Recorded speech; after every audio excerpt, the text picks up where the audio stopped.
બનાસકાંઠાના કાંકરેજ તાલુકામાં આવેલા થરા નેશનલ હાઈવેના સર્વિસ રોડની હાલત અત્યંત બિસ્માર બની છે।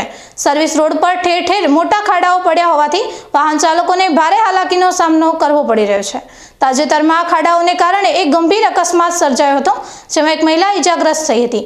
અકસ્માતની આ ઘટનાના સીસીટીવી ફૂટેજ પણ વાયરલ થયા છે, જેમાં સ્પષ્ટપણે જોઈ શકાય છે કે એક મહિલા પોતાના બાઇક પર પસાર થઈ રહી હતી ત્યારે રોડ પરના મસમોટા ખાડામાં બાઇક પટકાયું હતું, જેના કારણે બાઇકનું સંતુલન ગુમાવતા મહિલા નીચે પટકાઈ હતી।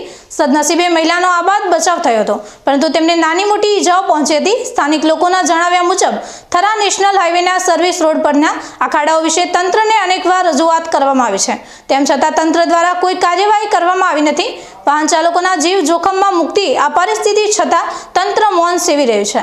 આ મામલે સત્વરે સમારકામ હાથ ધરવામાં આવે તેવી લોકમાંગ ઉઠી છે। જો આ ખાડાઓ તાત્કાલિક પૂરવામાં નહીં આવે તો ભવિષ્યમાં વધુ ગંભીર અકસ્માતો થવાની શક્યતા છે।